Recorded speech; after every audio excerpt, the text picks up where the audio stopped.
আসসালামু আলাইকুম প্রিয় উচ্চবর্তী বন্ধুরা, আশা করি তোমরা অনেক অনেক ভালো আছো।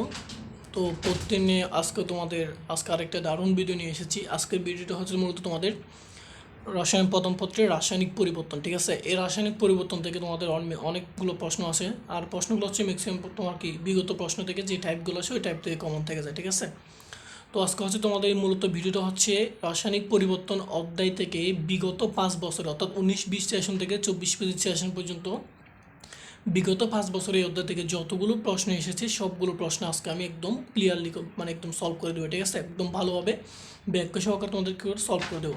আশা করি যদি এই ভিডিওটা পুরো দেখো তাহলে তোমাদের রাসায়নিক পরিবর্তন নিয়ে জিএসটিতে আর কোনো প্রবলেম থাকবে না। ঠিক আছে, তো যারা তোমার হচ্ছে কি ভিডিও দেখতেছো পুরো ভালোভাবে একটা চাইলে একটা নোট করে রাখতে পারো, যাতে তোমরা কি পরবর্তীতে একটু তোমার রিভিশন দিতে ইজি হয়ে যায়। ঠিক আছে, ওকে, তো চলো শুরু করা যাক। তার আগে হচ্ছে যারা কোনো ভাই পেজটি বলতে নেই পেজটিকে বল দিয়ে পাশে থাকবা, আর ভিডিওটি ভালো লাগলে বন্ধুদের কাছে শেয়ার করে দিও, আরেকটা লাইক দিবা, আর যারা ইউটিউব থেকে দেখতেছো ইউটিউব চ্যানেলকে সাবস্ক্রাইব করে পাশে থাকবা। ঠিক আছে, তো চলো শুরু করা যাক।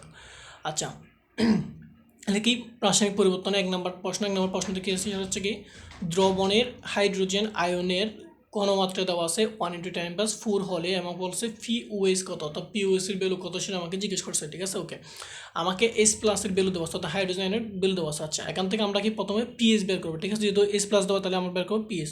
পিএস ইকুয়ালটা আমাদের পিএস ইকুয়ালটা আমরা জানি হচ্ছে মাইনাস লগ হাইড্রোজেন আয়নের ঘনমাত্রা। ঠিক আছে, তো এস প্লাস। ওকে, তাহলে এখান থেকে কী পাই, এখান থেকে হচ্ছে মাইনাস লগ এস প্লাসের ঘনমাত্রা কত 1 × হচ্ছে তোমার কি 10⁻⁴। ঠিক আছে, ওকে, তাহলে এখান থেকে মনে রাখবা মাইনাস লগ যদি 1 × 10⁻⁴ থাকে তাহলে তার ভ্যালুটা হবে তোমার 4। যদি এখানে 5 থাকতো তাহলে ভ্যালুটা হবে 5, 6 থাকলে ভ্যালুটা হবে 6, 7 থাকলে ভ্যালুটা হবে 7। ঠিক আছে, অর্থাৎ এখানে যেটা থাকবে এবং মাইনাস লগ আকার থাকলে সেই ভ্যালুটা 4 হবে। ঠিক আছে, ওকে, এটা একদম মনে রাখবা। ঠিক আছে, ওকে, তাহলে এখানে আমি পিএস এর ভ্যালু পেয়ে গেছি কত 4, কিন্তু আমাকে পিএস ভ্যালু করতে হচ্ছে না, আমাকে বের করতে হচ্ছে পি ওএস এর ভ্যালু, তাই না?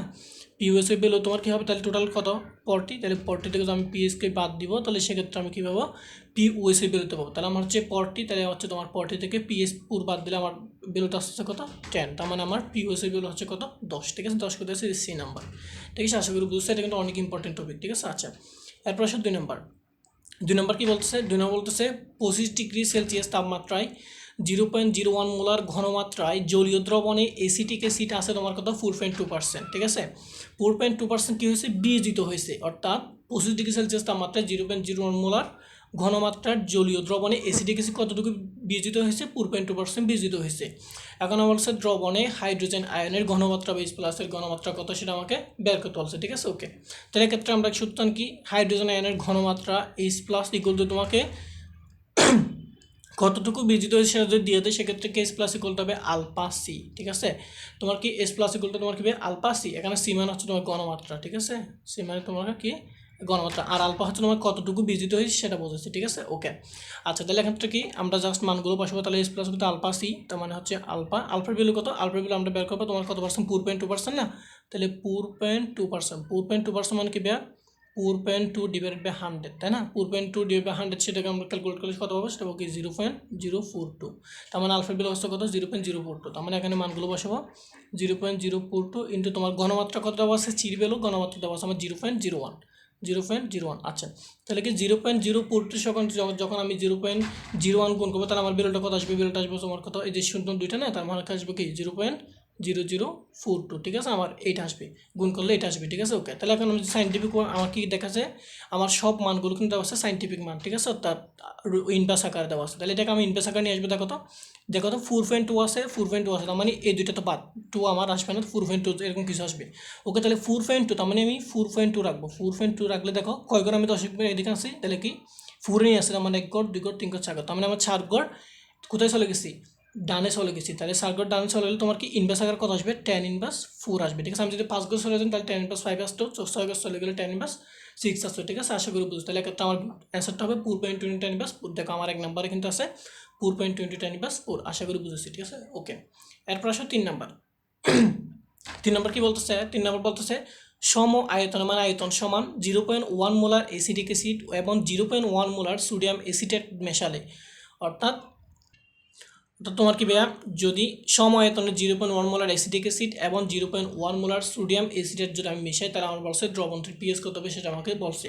এখন আমাকে ক্যার ভ্যালু দেওয়া আছে, তাহলে ক্যার ভ্যালু কত, বিয়োজন ধ্রুবক দেওয়া আছে, তাহলে কত 1 × 10⁻⁵, অর্থাৎ আমার ক্যার ভ্যালু দেওয়া আছে কত 1 × 10⁻⁵। আমার জিজ্ঞেস করছে কি পিএইচ কত হবে আমাকে সেটা জিজ্ঞেস করছে। ওকে, তাহলে এক্ষেত্রে আমরা কি সূত্র জানি কি ভাইয়া, সূত্র কি হচ্ছে তোমার পিএইচ ইকুয়াল টু হচ্ছে তোমার কি পিএইচ ইকুয়াল টু হচ্ছে পি কে এ, তারপর হচ্ছে তোমার কি প্লাস লগ, তারপর হচ্ছে উপরে তোমার সল্ট অর্থাৎ লবণ থাকবে, আর নিচে থাকবে হচ্ছে তোমার কি অ্যাসিডের বিয়োজন ঘনমাত্রা। ঠিক আছে, ওকে, মানে এটা হচ্ছে অনেক বেশি ইম্পর্টেন্ট। এই সূত্রটা ভাই তোমরা 7 স্টার দিয়ে রাখতে পারো। ঠিক আছে, তোমার কি 7 স্টার দিয়ে রাখতে পারবে তবে। ওকে, আচ্ছা, তাহলে কি পিএইচ ইকুয়াল টু হচ্ছে pK plus log salt divide by acid, অর্থাৎ লবণের ঘনমাত্রা ডিভাইড বাই তোমার কি অ্যাসিডের ঘনমাত্রা। ঠিক আছে, ওকে, তাহলে এখন দেখো আমরা জাস্ট মানগুলো বসাবো। তাহলে আমি যদি এদিকে বসাই তাহলে সেক্ষেত্রে কি প্রথম হচ্ছে পি কে, আমার কিন্তু দেওয়া আছে কি কে, তার মানে কে থেকে আমি পি কে মানে কি হবে পি কে ইকুয়াল টু হচ্ছে তোমার কি মাইনাস লগ কে।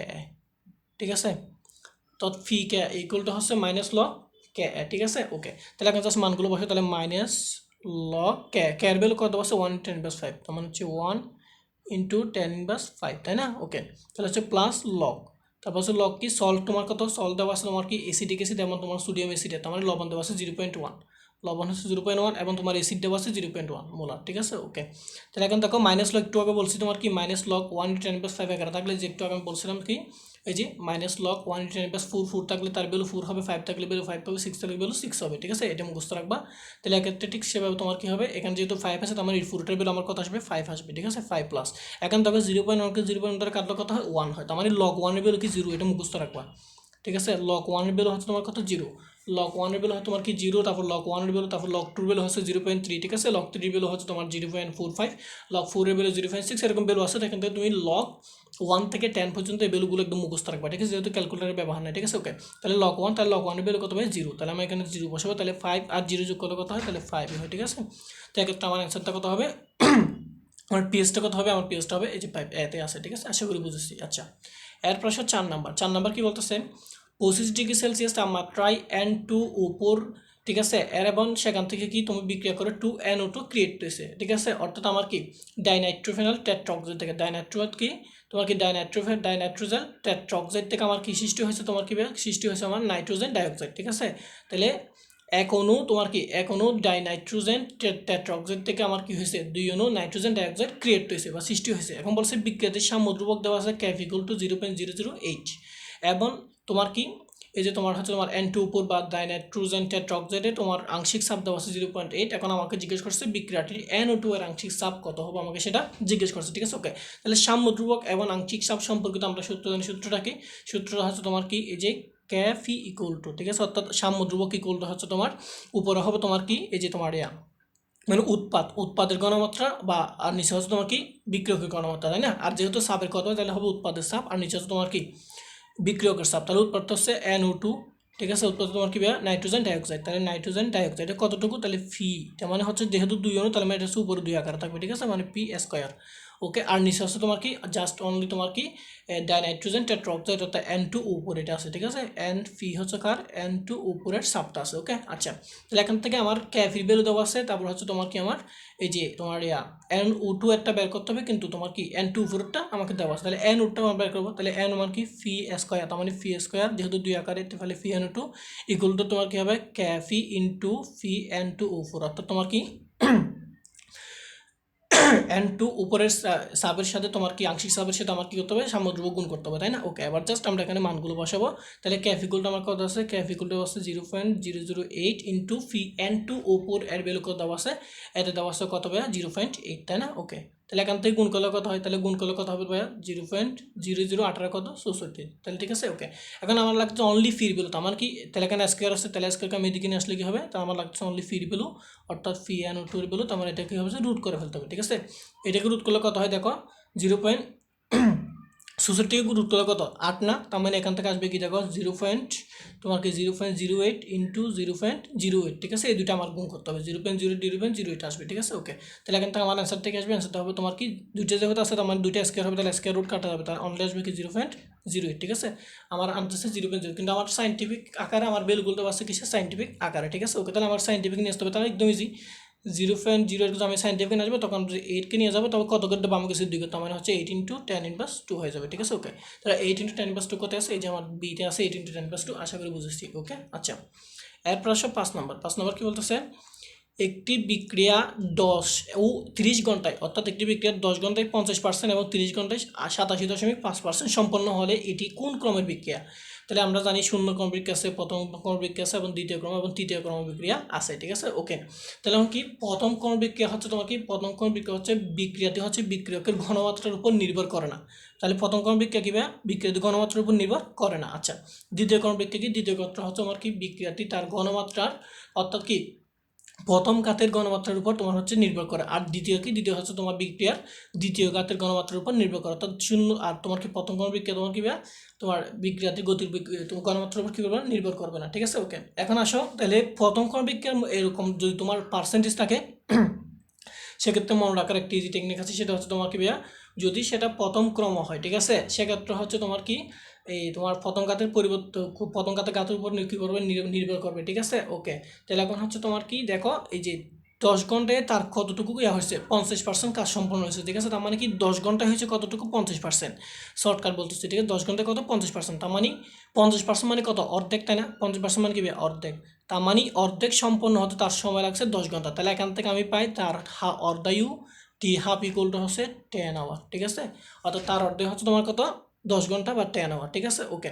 তাহলে তাহলে ঠিক এরপরে কত, এরপর হচ্ছে তোমার কি 30 ঘন্টা, ঠিক আছে। অর্থাৎ প্রথম ক্রম বিক্রিয়ার ক্ষেত্রে অর্ধায়ু ডিপেন্ড করে, ঠিক আছে। অর্থাৎ অর্ধায়ুর সাথে অর্ধেক কমে যায়, জিনিসগুলো কী হয়ে যায়, অর্ধেক কমে যায়, মানে প্রথম ক্রম বিক্রিয়ার ক্ষেত্রে, ঠিক আছে। অর্থাৎ কি সমান অর্ধেক হয়ে যায়, অর্থাৎ সমান সময়ে আবার অর্ধেক, যেমন 10 সেকেন্ডে কত হয়েছে 50%, পরবর্তী 10 সেকেন্ডে হয়ে যাবে 25%, এবং পরবর্তী 10 সেকেন্ড যাবে কীভাবে 25-এর অর্ধেক, মানে 12 তোমার কি 5%, ওকে। এখন দেখো 30 বার, 30 ঘন্টা মানে কত, 3 বার, 30 মানে কত, 3 বার না, 3 × 10, তাই না, কত 3 বার, তার মানে 3 বার হবে। তাহলে প্রথমে 50% হয়েছে, তার মানে প্রথম 10 ঘন্টা হয়েছে 50%। এরপর পরবর্তী 10 ঘন্টায় কত হবে, 50-এর অর্ধেক, তার মানে 25% হবে, তাই না, 25%। এর পরবর্তী 10 সেকেন্ড, 10 ঘন্টা হবে তোমার কি 12.5%। তাহলে এখান থেকে যোগ করলে হয় 50, 25, 12.5 যোগ করলে কত হবে 87.5%।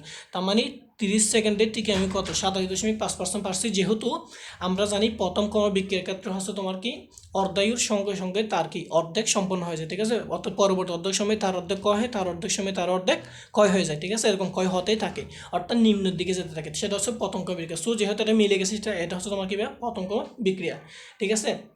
আর দ্বিতীয় কোণ বিক্রিয়া কী দেবে, দ্বিতীয় কোণ বিক্রিয়াতে তোমার টি হাফ যেটা আছে, অর্থাৎ তোমার অর্ধেক যেটা আছে, এই অর্ধেকটা কিন্তু সবসময় সেম থাকে না, কিন্তু প্রথম ক্রম বিক্রিয়ার দেখো অর্ধেকটা সবসময় সেম আছে, কিন্তু তোমার কি দ্বিতীয় ক্রম বিক্রিয়ার ক্ষেত্রে, দ্বিতীয় ক্রম বিক্রিয়া হতে তোমার কি অর্ধেকটি সবসময় কি থাকে না ভাইয়া, সেম থাকে না, ঠিক আছে ওকে, আশা করি বুঝেছি। আর তোমার শূন্য ক্রম বিক্রিয়ার ক্ষেত্রে কি তোমার কি সকল সময়ে সমান পরিমাণ কমে, ঠিক আছে। যেমন এই 10 মিনিটে 50% কমছে, পরবর্তী 10 মিনিটে আবার 50% কমবে, এরপর পরবর্তী 10 মিনিটে আবার 50% কমবে, সেভাবে তোমার কি শূন্য ক্রম বিক্রি করতে, ঠিক আছে ওকে, আশা করি বুঝেছি ওকে। এরপর 7 নম্বর, এই ক্রম থেকে কিন্তু অনেক বেশি প্রশ্ন আছে, এটা তোমরা ইম্পর্টেন্ট টপিক 7 স্টার দিয়ে রাখতে পারো, ঠিক আছে ওকে। আচ্ছা, এরপর আসো তোমার কি 6 নম্বর কি বলতেছে, 27°C তাপমাত্রায় গ্যাস, সেখান থেকে 2B গ্যাস বিক্রিয়াটি হলো, এবং সেখান থেকে ক্যাপির মান দেওয়া আছে 8.314 ইন্টু 10⁻², হলে ক্যাসি এর মান কত সেটা আমাকে বের করতে হচ্ছে, ওকে। তাহলে ক্যাসি সম্পর্কে কিন্তু আমরা একটা সূত্র জানি, ঠিক আছে, সেটা কি, সেটা হচ্ছে ক্যাফি ইকুয়াল টু হচ্ছে ক্যাসি আর টি, তার উপর হচ্ছে তোমার কি ডেল্টা এন, ঠিক আছে, এটা আমরা সূত্র জানি, ঠিক আছে ওকে। তাহলে এখান থেকে আমরা প্রথমে ডেল্টা এনের ভ্যালুটা বের করতে, ডেল্টা এনের ভ্যালু কি, ডেল্টা এন তোমার কি উৎপাদের ক্ষেত্রে কতটুকু আছে, তার বিক্রির ক্ষেত্রে কতটুকু আছে, সেটা আমার কি হতে বাদ দিতে হবে। তাহলে উৎপাদের ক্ষেত্রে তোমার কত 2, মূল সংখ্যা কত 2, আর বিক্রির ক্ষেত্রে কিছু না মানে কত 1, তার মানে উৎপাদের মূল সংখ্যা থেকে বিক্রির মূল সংখ্যা বিয়োগ করতে, তার মানে কত 2 - 1, তার মানে আমি ডেল্টা এনের ভ্যালু পাচ্ছি কত 1, ওকে। তাহলে এখান থেকে আমি কি লিখতে পারবো, ক্যাফি ইকুয়াল টু ক্যাসি ইন্টু আর টি লিখতে হবে, কারণ কি আমার ডেল্টা এর ভ্যালু 1, ঠিক আছে, লিখা যাবে না লেখা কথা, আচ্ছা। এরপর আমার বের করতে হবে কার মান, ক্যাসির মান, তার মানে আমার ক্যাসিকে আগে নিয়ে আসতে হবে। তাহলে ক্যাসি ইকুয়ালটা আমি কি লিখতে পারবো, ক্যাসি ইকুয়ালটা আমি এখান থেকে লিখতে পারবো তোমার কি ক্যাফি ডিভাইডেড বাই আর টি, তাই না, ওকে। তাহলে এখন আমরা জাস্ট মানগুলো বসাবো। তাহলে ক্যাফির মান কত আছে, ক্যাফির মান তো আছে 8.314 ইন্টু 10², ঠিক আছে ওকে। এবং আর টি মান, আর মান তো আমরা সবাই জানি 8.314 ইন্টু টির মান কত, যেহেতু 27 ডিগ্রি, কিন্তু আমরা করবো কিসে, কেলভিনে, তার মানে টি ইকুয়ালটা হবে 27 যোগ 273, তার মানে কত 273 এর সাথে যোগ করে কত 300 কেলভিন, ঠিক আছে। তাহলে ক্ষেত্রে আমার টেম্পারেচার পাচ্ছে কত 300 কেলভিন। এখন তোকে 8.34 কাটা, বাকি আছে উপরে 10 স্কয়ার মানে কত 100, ঠিক আছে। 10 স্কয়ার মানে কত 100, 100 কে 3 দ্বারা ভাগ করে কত 3, তার মানে আমার মানটা আসছে কত 1/3, ঠিক আছে। ওকে দেখো এই যে ডি নাম্বার আমার 1/3 একদম ভ্যালু দেওয়া আছে, ঠিক আছে। আশা করি বুঝেছি। এরপর আসে 7 নাম্বার। 7 নাম্বার কি বলতেছে, নাইট্রোজেন, তোমার কি 7 নম্বর বলতেছে কি নাইট্রোজেন গ্যাস এবং 3 হাইড্রোজেন গ্যাস থেকে বিক্রিয়া করে 2 অ্যামোনিয়া গ্যাস তৈরি হয়েছে। এক্ষেত্রে ডেল্টা এস অর্থাৎ তাপমাত্রা পরিবর্তন হচ্ছে -92.4 কিলোজুল পার মোল, ঠিক আছে। ওকে, এখন বলছে বিক্রিয়াটি অ্যামোনিয়া উৎপাদন কখন কমবে, অর্থাৎ অ্যামোনিয়া অর্থাৎ উৎপাদের পরিমাণ কখন কমবে সেটা আমাকে জিজ্ঞেস করছে। এখন দেখো যেহেতু আমার ডেল্টা এস এর ভ্যালুটা নেগেটিভ আছে, আমরা জানি ডেল্টা এস এর ভ্যালুটা যদি নেগেটিভে থাকে তাহলে সেটা হচ্ছে তোমার কি তাপ উৎপাদী বিক্রিয়া, তাই না। তাহলে ডেল্টা এস যেহেতু নেগেটিভ, তাহলে এটা কি এটা হচ্ছে তাপ উৎপাদী বিক্রিয়া। এটা কি এটা হচ্ছে তোমার কি তাপ উৎপাদী বিক্রিয়া, ঠিক আছে। আর তাপ উৎপাদী বিক্রিয়ার ক্ষেত্রে তোমার কি হয়, তাপমাত্রা যখন বাড়বে সাম্যাবস্থা তখন ডান থেকে বামে যাবে, অর্থাৎ তাপমাত্রা বাড়লে যেহেতু তাপ উৎপাদী তাহলে তাপমাত্রা বাড়তেছে, তাই না। আর তাপমাত্রা যখন বাড়বে তখন কী হবে, সাম্যাবস্থা কি তাপমাত্রা যখন বাড়বে তখন সাম্যাবস্থা হবে তোমার ডান থেকে, ঠিক আছে। সাম্যাবস্থা তোমার কি ডান থেকে বামে যাবে, সাম্যাবস্থা হিসাবে ডান থেকে বামে যাবে, অর্থাৎ এদিক থেকে এদিকে যাবে সাম্যাবস্থা। তাহলে ডান থেকে যদি বামে যায় সেক্ষেত্রে কী হবে বলো তো, তোমার কি উৎপাদন কমবে। নিচে যদি এদিক থেকে এদিকে চলে তাহলে কী হবে, উৎপাদন কমবে কিন্তু বিক্রিয়ক বাড়বে, ঠিক আছে। তাহলে উৎপাদন বাড়বে এবং বিক্রিয়ক বাড়বে কখন, যখন আমি কী করবো তাপমাত্রা বৃদ্ধি করবো, ঠিক আছে। যখন কি তাপমাত্রা কীভাবে বৃদ্ধি পাবে, আশা করি বুঝছি এখানে তোমার কি তাপমাত্রা বৃদ্ধি, ঠিক আছে। ওকে, আশা করি বুঝছি। এরপর আসো 8 নাম্বার। আচ্ছা 8 নাম্বার কি বলতেছে, 8 নাম্বার বলতেছে তোমার কি 0.4 মোলার CH3COOS, অর্থাৎ তোমার কি এসিটেট, তোমার কি CH3COOS তোমার কি এসিটিক অ্যাসিড, তার মানে 0.4 মোলার এসিটিক অ্যাসিড এবং 0.4 মোলার সোডিয়াম এসিটেট মিশ্রণের জলীয় দ্রবণের পিএস কত আমাকে সেটা জিজ্ঞেস করছে, আমাকে কে এর ভ্যালু দেওয়া আছে। ওকে, তাহলে পিএস এবং কে সম্পর্কিত সূত্র কি একটু আগে আমরা যে তোমাকে পড়ছি, ঠিক আছে, ঠিক ওইটার মতো, ঠিক আছে। তোমার কি ওই যে আমরা যেটা এত করছিলাম তোমার 2 নম্বরে, দেখো এই যে 2 নম্বরে যেটা করছিলাম না, এই যে 3 নম্বরে, এই 3 নম্বরের হুবহু ম্যাথ কিন্তু এটা ডাইরেক্ট হুবহু পেস্ট। এই ম্যাথটা ডাইরেক্ট 3বার আসছে, মানে বিগত 5 বছরে এটা হুবহু চাষটা এখানে 0.1 ছিল আর তোমার 0.4 দিয়ে সেরকম দিয়ে 3বার আসছে ম্যাথ, ঠিক আছে। তার মানে এখানে এই যে 8 নম্বর ম্যাথটা ঠিক হুবহু তোমার কত নম্বর ম্যাথের মতো, 3 নম্বর ম্যাথের মতো, ঠিক আছে। ওকে, যে ক্ষেত্রে ঠিক তোমার অ্যান্সারটা আসবে কত, অ্যান্সারটা তোমার 5 আসবে, ঠিক আছে। ওকে, আশা করি বুঝেছি। এরপর আসছে 9 নম্বর। 9 নম্বর কি বলতেছে, 9 নম্বর বলতেছে কোন বিক্রিয়ার সাম্য অবস্থায় ক্যাফ ইকুয়াল টু কেসি হবে। আচ্ছা দেখো, ক্যাফ ইকুয়াল টু কেসি কখন হবে, মনে রাখবা ক্যাফ ইকুয়াল টু কেসি তখন হবে যখন ডেল্টা এন অর্থাৎ মূল সংখ্যার পার্থক্য 0 হবে। ডেল্টা এন এর ভ্যালু যদি 1 হয় তাহলে সেক্ষেত্রে তোমার হবে ক্যাফ ইকুয়াল টু কেসি হবে, ঠিক আছে। ওকে, এরপর কি যদি ডেল্টা এন এর ভ্যালুটা যদি প্লাস হয় অর্থাৎ +1 +2 +3, ঠিক আছে, এইভাবে হয় সেক্ষেত্রে তোমার কি সেক্ষেত্রে কেভির ভ্যালু কেসি থেকে বেশি হবে, ঠিক আছে। ওকে, আবার যখন ডেল্টা এন এর ভ্যালু যখন তোমার মাইনাস অর্থাৎ নেগেটিভ আকার আসবে -1 -2 সেক্ষেত্রে হবে, সেক্ষেত্রে তোমার কি ক্যাফির ভ্যালু থেকে কেসির ভ্যালু বেশি হবে, ঠিক আছে। আশা করি এই 3টা জিনিস আমরা বুঝেছি, অনেক বেশি ইম্পর্টেন্ট। তাহলে এখন বলছে ক্যাফ ইকুয়াল টু কেসি কখন হবে, তার মানে ডেল্টা এন এর ভ্যালু যখন 0 হবে। তাহলে এখন তোকে কোথায় ডেল্টা এন এর ভ্যালু 0, এখন তোকে 1 মোল, এখানে 1 মোল, এখানে 1 মোল, তার মানে এখানে 2 মোল উৎপাদে বিক্রিয়ক 1 মোল, তার মানে বিক্রিয়ক কত 1 মোল থাকতো, তার মানে এটাও না, এটা বাদ। এরপর দিকে আসে এখানে হচ্ছে 2 মোল, এখানে দেখো 1 মোল 2 মোল 3 মোল, তার মানে 2 থেকে 3 বিয়োগ করলে কত হয় -1 হয়, তার মানে এটাও না, ঠিক আছে। এরপর এখানে আসো, এখানে হচ্ছে 2 মোল, এখানে 3 মোল, এখানে 1 মোল, তার মানে এখানে তোমার উৎপাদ আছে 2 মোল, বিক্রিয়ক আছে 4 মোল, তাহলে বিয়োগ করলে কত হয় -2, তাহলে এটাও না, ঠিক আছে। তাহলে এটাই হবে, দেখো তাহলে এখানে হচ্ছে 2 মোল, তাহলে এখানে 1 মোল, এখানে 1 মোল, তার মানে এখানে 2 মোল, এখানে 2 মোল, তাহলে 2 থেকে 2 বিয়োগ করলে কত হয় 0 হয়, তার মানে এটা হচ্ছে আমার কি রাইট অ্যান্সার, ক্যাফ ইকুয়াল টু কেসি হবে, ঠিক আছে। আশা করি বুঝেছি। এরপর আসে 10 নম্বর। 10 নম্বর কি বলতেছে কোনটি ক্ষারীয় বা খাদ্যবান, কি ক্ষারীয় বা খাদ্যবান। ক্ষারীয় বা খাদ্যবান কখন হয়, যখন দুর্বল কার কি থাকবে, দুর্বল ক্ষার থাকবে এবং তার লবণ থাকবে, কি এবং তার লবণ, ঠিক আছে। অর্থাৎ যখন দুর্বল ক্ষার এবং তার লবণ থাকবে তখন সেটা হবে ক্ষারীয় বা খাদ্যবান, ঠিক আছে। ওকে, আর তোমার অম্লীয় বা খাদ্যবান কি হবে, তাহলে অম্লীয় বা খাদ্যবান হবে কি, আচ্ছা তাহলে অম্লীয় বা খাদ্যবান কি হবে, তাহলে অম্লীয় বা খাদ্যবানের ক্ষেত্রে তোমার কি হবে, দুর্বল অম্ল হবে, ঠিক আছে। দুর্বল অম্ল হবে এবং তার লবণ হবে, দুর্বল অম্ল এবং তার লবণ হলে সেটা কি, এটা হচ্ছে তোমার কি তোমার কি অম্লীয়, অর্থাৎ অম্লীয় কি অম্লীয় বা খাদ্যবান, ঠিক আছে। অম্লীয় বা দ্রবণ, তাহলে অম্লীয় বা দ্রবণ কখন, যখন দুর্বল অম্ল থাকবে এবং তার লবণ থাকবে। আর ক্ষারীয় দ্রবণ কখন, যখন দুর্বল ক্ষার থাকবে এবং তার কী হবে, তার লবণ থাকবে, ঠিক আছে ওকে। তাহলে যেমন বলছি ক্ষারীয় বা দ্রবণ, তার দুর্বল ক্ষার কোথাও আমাকে সেটা জিজ্ঞেস করছে, যেমন সোডিয়াম হাইড্রোক্সাইড শক্তিশালী ক্ষার, ঠিক আছে, এবং অ্যাসিড, তাহলে এটা বাত, আমার কি ভাইয়া, হচ্ছে আমার বাত, ঠিক আছে ওকে। এরপর আসে NH4OH, এটা হচ্ছে তোমার কি, NH4OH হচ্ছে দুর্বল ক্ষার, হ্যাঁ ঠিক আছে। এখন দেখো NH4OH লবণ এবং তার লবণ, ঠিক আছে NH4OH দুর্বল ক্ষার এবং তার লবণ হচ্ছে NH4Cl, ঠিক আছে। আশা করি এটা হচ্ছে আমার কি এখানে ক্ষারীয় বা দ্রবণ, ঠিক আছে, এটা হচ্ছে রাইট অ্যান্সার। এরপর আসে এখন সোডিয়াম হাইড্রোক্সাইড দুর্বল ক্ষার, তাহলে দুর্বল অ্যাসিড, তাহলে জীবনও হবে না, দুর্বল ক্ষার দুর্বল অ্যাসিড জীবনও এটা হবে না। এরপর আসে দেখো NH4OH তোমার কি দুর্বল ক্ষার, কিন্তু তোমার কি অ্যাসিড দেওয়া আছে, মানে এটাও বাদ। তোমার রাইট অ্যান্সার কি আমার হচ্ছে এটা, অর্থাৎ দুর্বল ক্ষার থাকতে হবে, তার লবণ থাকলে সেটা কি হবে, ক্ষারীয় বা দ্রবণ হবে, ওকে। এরপর আসে 11 নম্বর। 11 নম্বর কি বলতেছে, 11 নম্বর বলতেছে 0.1 মোলার অ্যাসিটিক অ্যাসিড দ্রবণের সাথে সমপরিমাণ 0.1 মোলার সোডিয়াম অ্যাসিডের লবণ মিশ্রিত করলে মিশ্রণের পিএইচ কত হবে। এই যে একটু আগে তোমার করেছে না 8 নাম্বার ম্যাথ, 8 নাম্বার, তারপর হচ্ছে তোমার ওইখানে কি 3 নাম্বার, 8 নাম্বার 3 নাম্বার, তারপর হচ্ছে তোমার কি 11 নাম্বার, সবগুলোই কি ভাইয়া সেম, ঠিক আছে, সবগুলো তোমার কি ভাইয়া, সবগুলো হচ্ছে হুবহু ডিরেক্ট সেম। সো ওখানে অ্যান্সার যত ছিল 5, এইটাও কিন্তু অ্যান্সার 5। দেখছো কীভাবে রিপিট হয়, মানে বিগত প্রশ্নে কীভাবে রিপিট হয়, তার 3বার কোনো ভ্যালু চেঞ্জ করে নাই, 3বার আসছে একটা ম্যাথ কিন্তু, ঠিক আছে ওকে। তার 3 নাম্বারের মতো, এটা কতর মতো, ওই যে 3-এর মতো, ঠিক আছে, অর্থাৎ 3 নাম্বার, তারপর হচ্ছে তোমার কি 8 নাম্বার, 3 নাম্বার 8 নাম্বার এইটা, এবং তোমার কি 11 নাম্বার, তিনটা কিন্তু সেম ম্যাথ, ওকে। আচ্ছা এরপর আসে 12 নম্বর। 12 নম্বর কি বলতেছে, 12 নম্বর বলতেছে একটি পতঙ্গম বিক্রিয়ার বিক্রিয়কের ঘনমাত্রা 60 সেকেন্ডে 2 মোল থেকে কমে 1 মোল হয়ে গেছে। তার মানে 60 সেকেন্ডে কি করছে, 2 মোল থেকে 1 হয়েছে, মানে অর্ধেক হয়ে গেছে, তার মানে কি অর্ধেকই বেশি, অর্ধেক হচ্ছে তোমার কি 60 সেকেন্ড পেয়ে গেছে, তাই না ওকে। এবং হচ্ছে বিক্রিয়ক ঘনমাত্রা যদি 0.5 থেকে 0.125 মোলে আসে, তাহলে কত সেকেন্ড সময় লাগবে। দেখো 60 সেকেন্ডে 2 মোল থেকে 1 মোল হচ্ছে, তার মানে অর্ধেক হয়ে গেছে, তার মানে আমি এখান থেকে অর্ধেক বের পেয়ে গেছি কত, 60 সেকেন্ড। এখন বলছে 0.5 থেকে 1.25 কত হবে, দেখো তাহলে 0.5 থেকে তার অর্ধেক কত, 0.25, তাহলে 0.5 থেকে 0.25 পথে ঠিক অর্ধেক সময় লাগবে, তার মানে 60 সেকেন্ড। ঠিক সেমভাবে 0.25 থেকে কত, 0.125, তার মানে 0.25 অর্ধেক কত, 125 না, তাহলে সেখানে কষ্ট হবে 60 সেকেন্ড সময় লাগবে, তার মানে 0.5 থেকে 0.125 আমার পরিণত 60 প্লাস 60 অর্থাৎ কত, 120 সেকেন্ড সময় লাগবে। আশা করি বুঝেছি, এটা 120 কোথায় আছে, যেটা 120, ঠিক আছে ওকে।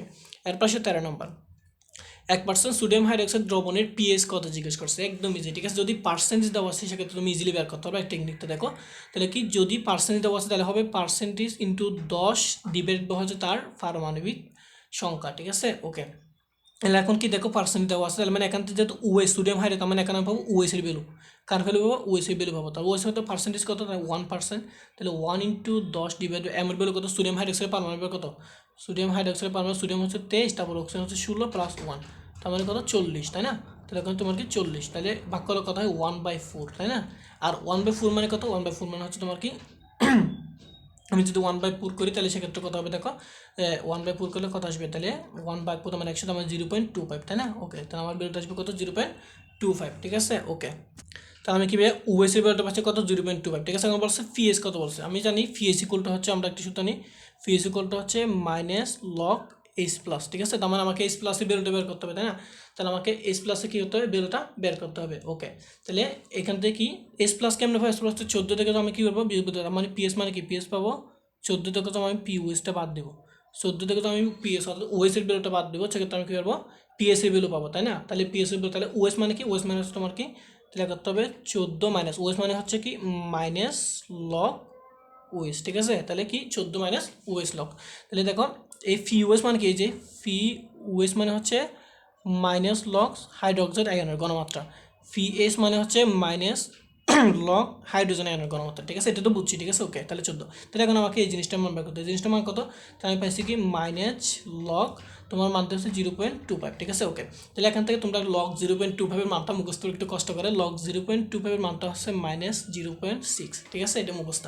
তাহলে লগ 0.25 ভ্যালু কত, মাইনাস 0.6, তাহলে এখান থেকে আমি পাবো কি মাইনাস প্লাস, তার মানে 0.6 পাবো, তার মানে আমি পুরো এই মাইনাস লগ ওএস মাইনাসের ভ্যালু হয়েছে 0.6, তা আমার টোটাল ভ্যালু হচ্ছে 14 থেকে আমি 0.6 বাদ দেবো, 14 থেকে যদি আমি 0.6 বাদ দিতে আমার ভ্যালু আসবে কত, 13.4, ঠিক আছে।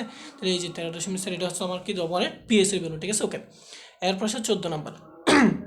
14 নম্বর কি বলতেছে, প্রতি একক সময়ে কোনো রাসায়নিক বিক্রিয়া যতটুকু সম্পন্ন হয় তাকে ওই বিক্রিয়াকে বলে একটা বিক্রিয়া হার বলে, এটা আমরা সবাই জানি, ঠিক আছে।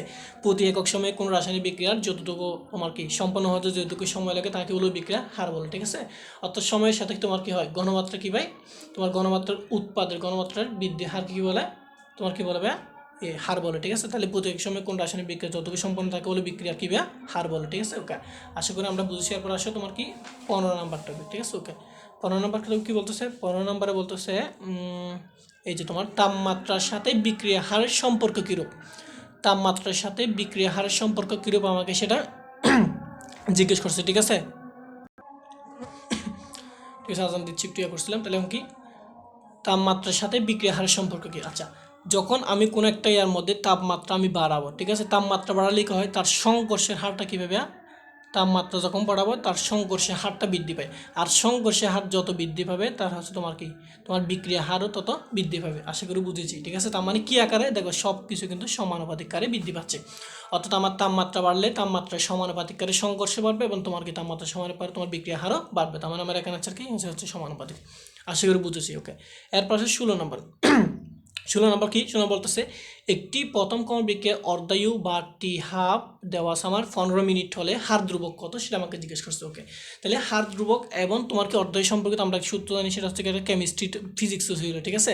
টি হাফ ইকুয়ালটা হচ্ছে 0.693 ডিভাইড বাই কে, আর ওখানে ছিল তোমার ল্যামডা, ঠিক আছে, মানে ওখানে ল্যামডা ছিল এখানে কে দ্বারা, অর্থাৎ ফিজিক্সে ল্যামডা দ্বারা প্রকাশ করে, তোমার কেমিস্ট্রিতে কে দ্বারা প্রকাশ করছে হার ধ্রুবককে, ঠিক আছে। তাহলে আমাকে কে এর ভ্যালু বের করতে হবে, কে বের কী হবে 0.693 ডিভাইড বাই হাফ, অর্ধেক কত বলছে 15 মিনিট, আমার হচ্ছে অর্ধেক কত 15 মিনিট। এখন দেখো ক্যালকুলেটার ছাড়া কীভাবে করবো, তাহলে 0.693 আমার 3 1000 দিয়ে গুণ করবো, 1000 দিয়ে গুণ করলে কত হয় 693, তাই না, আর এদিকে গুণ করলে হয় 15,000, ঠিক আছে। ওকে, তাহলে এটা আমি 693 ধরে কত হয় 700 ধরে নিয়েছি, কত হয়েছে এটা আমি কত ধরছি, এটাকে মনে করি আমি 700 ধরছি, এটা হচ্ছে ডিরেক্ট কত 1500,000। এখন দেখো 700কে এই 1500 দিয়ে ভাগ করলে কয়বার, 700কে তখন আমি 1500 দিয়ে ভাগ করবো, সেক্ষেত্রে আমার আসবে কত, দুইয়ের সাথে একটু বেশি হবে, বেশি না কিন্তু অনলি 1500, ঠিক আছে। দুইয়ের সাথে কি সামান্য একটু হবে, তার মানে 2.1 হবে, তাই না, 2.1 হবে। তার মানে কত, এখানে অলরেডি কি ছিল একটা শূন্য ছিল, তার মানে কত ইন্টু কত 10, তার মানে এখান থেকে আমি পাচ্ছি উপরে 1 হলে আর নিচে কত 21, তাই না। ওকে, তাহলে 1কে তোমার 21 দ্বারা ভাগ করলে কত হবে, তাহলে 1কে যদি আমি কী করি 21 দ্বারা, অর্থাৎ 1কে আমি 21 দ্বারা ভাগ করবো, তাহলে ভাগ করলে দশমিক দিলে এটি শূন্য 10 যাবে, তাহলে আরেকটা শূন্য আরেকটা শূন্য, তাহলে 21-এর মধ্যে কবে যাবে তোমার হচ্ছে তোমার কী 4 বার যাবে, তাই না, 4 বার গেলে কত 4 21 কত তোমার কত 84, তাই না, 4 21 তোমার কিন্তু 84, তাহলে বিয়োগ করলে কত 16, তার মানে কত আর 16 যাবে, তাহলে আরেকটা শূন্য, তার মানে 21, 160-এর মধ্যে কয়বার যাবে, 100-এর মধ্যে 6 বার যাবে, আমার 6 21 কত 126-এর মতো, তার মানে ঠিক আছে। তাহলে যাবে কয়বার 6 বার বা 7 বারের মতো যাবে, তার মানে এখানে 0.47 মতো আসবে, তাই না। তাহলে এখন 0.047 এইটা মানে কি, তার মানে আমার অলরেডি বিলটা কিন্তু চলে আসছে, দেখো 46 কিন্তু এখানে আসছে 47-এর কাছাকাছি, 45 তো হবে না, ঠিক আছে, এটা 47, তার মানে 46টাই হবে, তাই না। ওকে, তাহলে কি এখন 0.047 এটা আমি ক্যালকুলেটার লিখলে ক্যালকুলেটার শাখা লিখে কি 0. অর্থাৎ 4.7 ইন্টু 10⁻²² আকারে লিখতে পারবো, ঠিক আছে। আশা করি বুঝেছি। তাহলে এক্ষেত্রে কি 4.7 বা 4.62 আমার এটা হচ্ছে আমার কি রাইট অ্যান্সার। ওকে, এরপর আসো 17 নম্বর। 17 নম্বর কি বলতেছে, 17 নম্বর বলতেছে কোনটি একমুখী বিক্রিয়া, তাহলে নিচের কোনটি একমুখী বিক্রিয়া সেটা আমাকে জিজ্ঞেস করছে। আচ্ছা, তাহলে দেখো এখানে অর্থাৎ 2NO2 থেকে N2 উপর আমার ক্রিয়েট হয়েছে, তাহলে এটা হচ্ছে আমার কি বিক্রিয়া জানো, এটা হচ্ছে আমার সমতা বিক্রিয়া, এটা কোনো একমুখী বিক্রিয়া, এটা হচ্ছে আমার কি সমতা বিক্রিয়া। এরপর দেখো হাইড্রোজেন এবং আয়োডিন, সেখান থেকে 2 তৈরি হয়েছে, এই যে এটা হচ্ছে তোমার কি উভমুখী বিক্রিয়া। দেখো এখান থেকে বাংলা আবার কিন্তু আমি উৎপাদ থেকে বিক্রিয়া পাবো, বিক্রিয়া থেকে উৎপাদ পাবো, তার মানে এটা হচ্ছে আমার কি উভমুখী বিক্রিয়া, ঠিক আছে। এটা হচ্ছে আমার কি উভমুখী বিক্রিয়া। এরপর 2 সোডিয়াম প্লাস ক্লোরিন, এর সেখান থেকে সোডিয়াম ক্লোরাইড আমার কি হয়েছে তৈরি হয়েছে, ঠিক আছে। অর্থাৎ সোডিয়াম প্লাস ক্লোরিনের বিক্রিয়া সেটা আমার কি হয়েছে সোডিয়াম ক্লোরাইড তৈরি হয়েছে, ঠিক আছে। দেখো তাহলে এটা হচ্ছে তোমার কি স্থায়ীভাবে কিন্তু এই যে সোডিয়াম ক্লোরাইড তৈরি হয়েছে না, এখান থেকে আর জীবনও কিন্তু সোডিয়াম প্লাস ক্লোরিন ক্রিয়েট হবে না। এখন এটা কি এটা দিয়ে স্থায়ীভাবে সোডিয়াম ক্লোরাইডটা তৈরি হয়ে গেছে।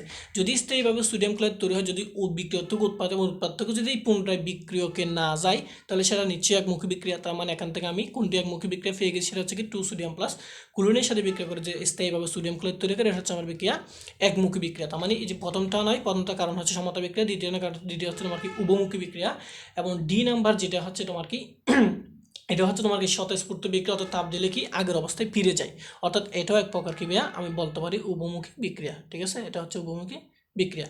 আশা করি বুঝেছি। এরপর আসে 18 নম্বর। 18 নম্বর কি বলতেছে?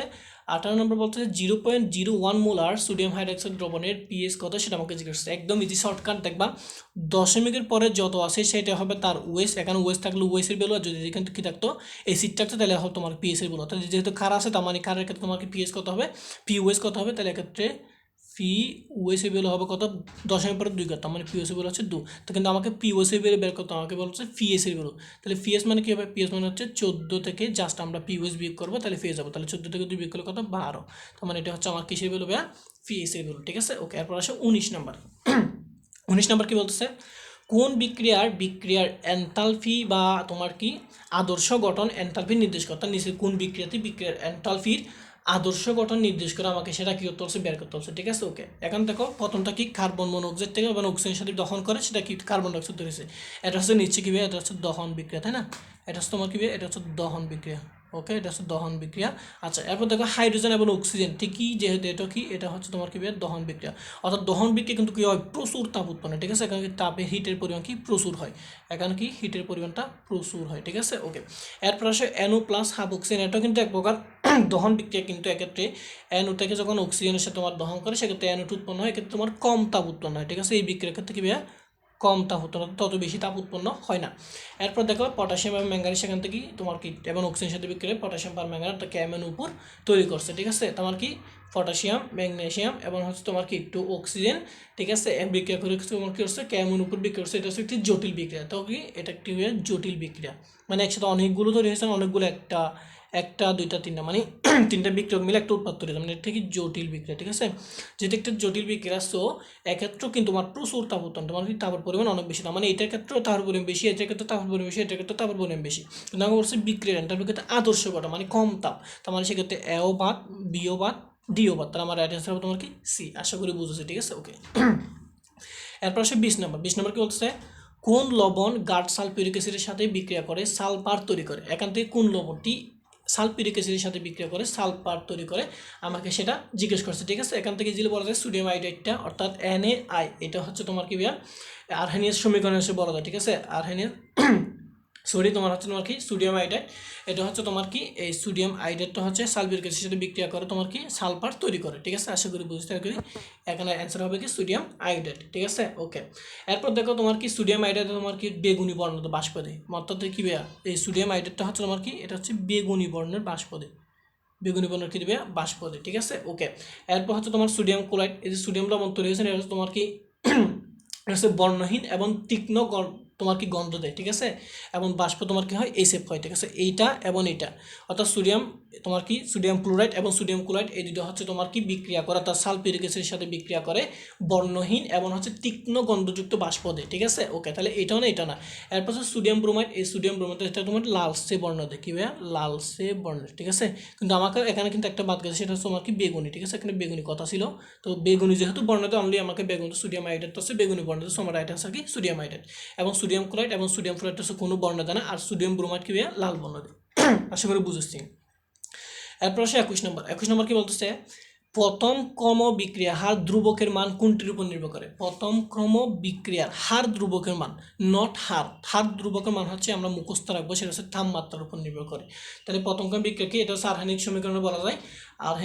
আর্হেনিয়াস সমীকরণ অনুযায়ী হচ্ছে তোমার কি তোমার এই বিক্রিয়া হার ধ্রুবক করছে তাপমাত্রার উপর নির্ভরকৃত, কিন্তু ঠিক আছে, কিন্তু বিক্রিয়া অর্ধের উপর নির্ভর না এবং হচ্ছে বিক্রিয়ার ঘনমাত্রার উপর নির্ভর না, কিন্তু বিক্রিয়ার প্রভাবকের উপরে নির্ভর করে।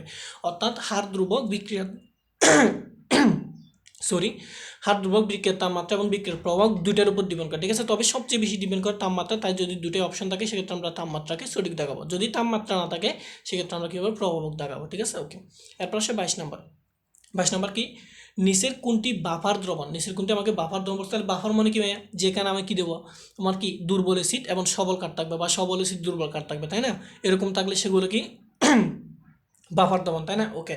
আর বাফার দ্রবণ কি হয়, যদি তুমি অক্সাইড ওএস অর্থাৎ হাইড্রোক্সাইডের এবং তোমার কি H+ মাত্রা যদি তুমি বাড়াও তাহলে বা কমাও, এক্ষেত্রে পিএস এর ভ্যালু তোমার কি হবে না, কোনো পরিবর্তন হবে না, যেটা হচ্ছে মূলত বাফার দ্রবণ। ঠিক আছে, ওকে। তাহলে বাফার দ্রবণ মানে কি, বাফারের ক্ষেত্রে তোমার কি থাকে, বাফারে তোমার কি দুর্বল যদি তোমার অ্যাসিড থাকে, দুর্বল অ্যাসিড থাকে এবং প্লাস কি তার লবণ থাকতে হবে, তাই না, তার লবণ থাকতে হবে। আর যদি তোমার কি দুর্বল কাল থাকে, তোমার কি দুর্বল কার থাকে, তারপর তার কি, তার এসিড থাকতে হবে, তাই না? ওকে।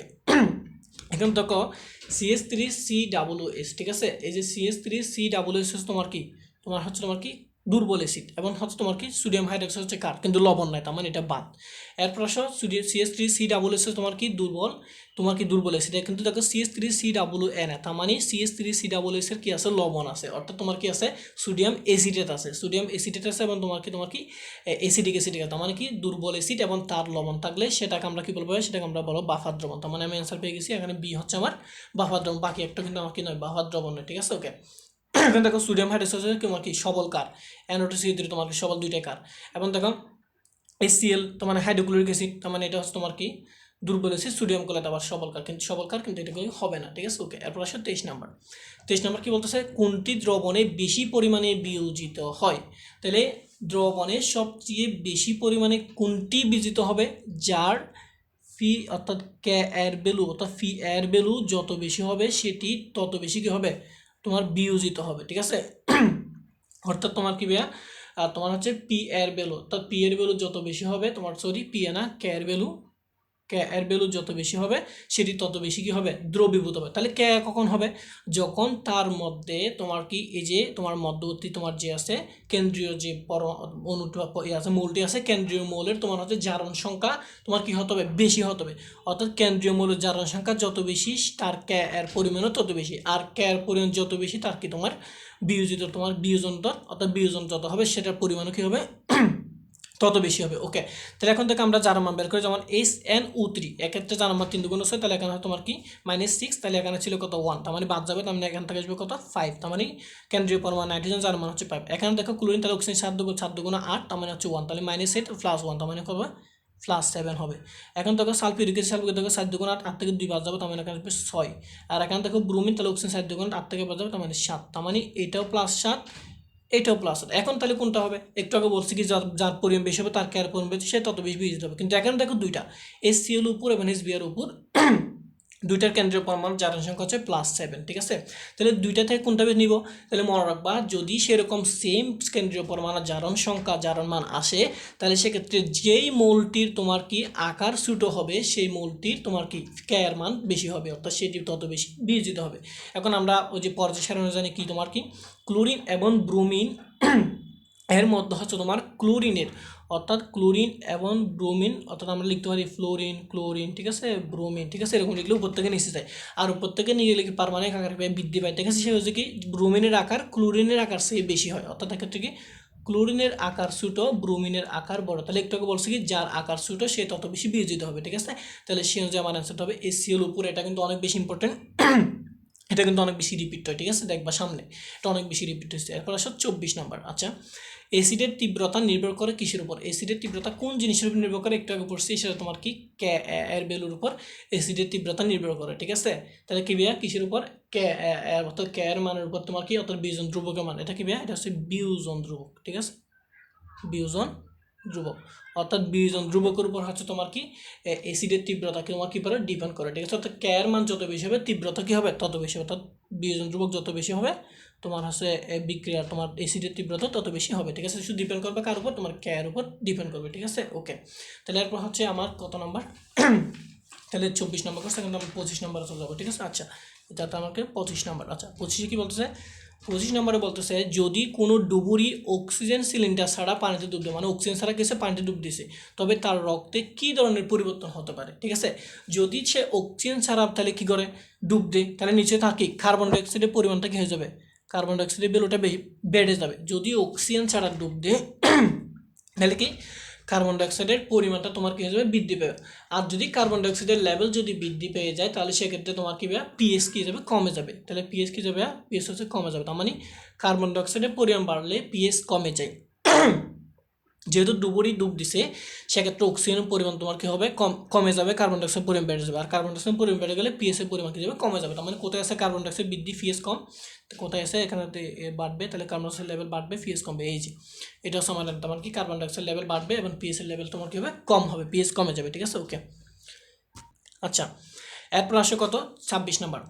SCO3 - 7H2CO3 এটি কী ধরনের বিক্রিয়া? এটা হচ্ছে তোমার কী ধরনের বিক্রিয়া বলছে? SCO3 - 7H2CO3, ঠিক আছে? এটা হচ্ছে তোমার কি একটি নিরপেক্ষ বাফার দ্রবণ, ঠিক আছে? এটা একটি কি? এটা হচ্ছে একটি নিরপেক্ষ বাফার দ্রবণ। SCO3 - 7H2CO অ্যাসিড এবং তার আয়ন, ঠিক আছে? তাহলে এটা কি হবে? এটা হচ্ছে একটি নিরপেক্ষ বাফার দ্রবণ হবে, ঠিক আছে? ওকে, আশা করি বুঝেছি। এরপর আসো 27 নম্বর। 27 নম্বর কি? 27 নম্বর বলতেছে একটিমাত্র বিক্রিয়ক বিশিষ্ট একটি দ্বিতীয় ক্রম বিক্রিয়ার প্রারম্ভিক ঘনমাত্রা যখন 0.2 মোলার থেকে এর অর্ধায়ু 10 সেকেন্ড হয়, অর্থাৎ যখন তার প্রারম্ভিক ঘনমাত্রা যখন 0.2 ছিল তখন তার অর্ধায়ু ছিল 10 সেকেন্ড, ঠিক আছে? এখন বলছে প্রারম্ভিক ঘনমাত্রা যদি 0.1-এ চলে আসে তাহলে তার অর্ধায়ু কত হবে? তাহলে 0.2-তে ছিল তখন তার অর্ধায়ু ছিল 10 সেকেন্ড, তাই না? তোমার কি তাহলে 0.2-র অর্ধেক মানে কি? তাহলে 0.2 থেকে 0.1 হবে, তাহলে 0.1 আসতে আবারও তার কি অর্ধেক পরিমাণ সময় লাগবে, তাই না? তাহলে সেক্ষেত্রে টোটাল সময় হবে, আগে ছিল অলরেডি 10 ছিল প্রারম্ভিক 10 সেকেন্ড ছিল, আর 0.2 থেকে অর্ধেক তার সময় লাগছে 10 সেকেন্ড, তাহলে টোটাল আমার কত হবে? টোটাল হবে আমার কত? 20 সেকেন্ড। আশা করি বুঝেছি, ঠিক আছে? তাহলে এখানে আমার বেলুন আসবে কত? 20 সেকেন্ড, ওকে। এরপর 28 নম্বর কিন্তু 25 ডিগ্রি সেলসিয়াস তাপমাত্রায় 2SI থেকে হাইড্রোজেন এবং আয়োডাইড তোমার কি তৈরি হয়েছে।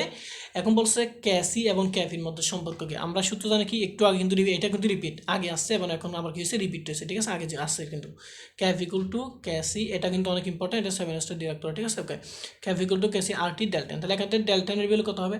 তাহলে ডেল্টানের ভ্যালু দেখো অলরেডি এখানে 2, তার মানে এখানে 2, তার মানে উৎপাদের ক্ষেত্রে তোমার মূল সংখ্যা 2 আর বিক্রয়ের ক্ষেত্রে মূল সংখ্যা 2, তার মানে 2 থেকে 2 আমি বিয়োগ করলে আমি ডেল্টানের ভ্যালু হচ্ছে কত? 0। তাহলে এক্ষেত্রে আমি কী ভাবো? এক্ষেত্রে আমি হচ্ছে ক্যাফ ইকুয়াল টু ক্যাসি, ঠিক আছে? ওকে, তাহলে RT 0 কোনো কিছুর উপর 0, তার পুরো মানটা কত হয়? 1 হয়। তাহলে 1-এর সাথে আমি ক্যাসি গুণ করলে তাহলে কী হয়?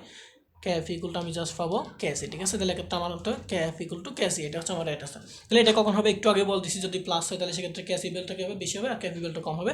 আর যদি মাইনাস হয় তাহলে সেক্ষেত্রে তোমার কী হবে? মাইনাস হলে তোমার কি ক্যাসির ভ্যালু কম হবে, ক্যাফির ভ্যালু বেশি হবে, ঠিক আছে? ওকে, আশা করি বুঝেছি। এরপর আসো 29 নম্বর, ঠিক আছে?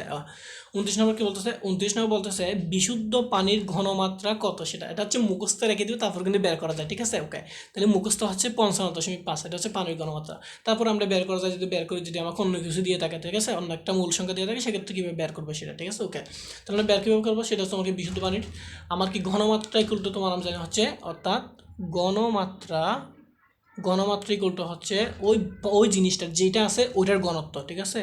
যে পদার্থটা বলবে ওই পদার্থের ঘনত্ব ডিভাইডেড বা হচ্ছে ওইটার ভর, ওইটার তোমার কি মূলার ভর, ঠিক আছে? ওইটার হচ্ছে মূলার ভর।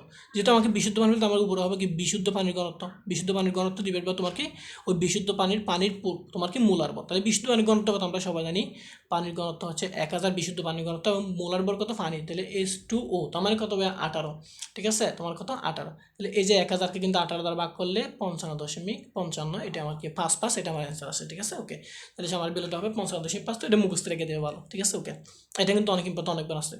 এরপর আসলে নিচের কোন অ্যাসিডের বিয়োজন ধ্রুবকের মান সবচেয়ে বেশি?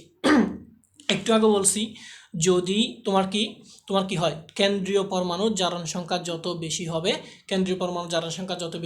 তার ক্যার পরিমাণ কী হবে? তত বেশি হবে। অর্থাৎ কি কেন্দ্রীয় পরমাণুর জারণ সংখ্যা যত বেশি হবে তার কি এর ভ্যালু তত বেশি হবে, ঠিক আছে? ওকে, তাহলে এখন ঠিক আগে যেটা পড়ছি, একটু আগে আমরা যেটা সলভ করছি, ঠিক এটা হচ্ছে ঠিক সেমটা, ঠিক আছে?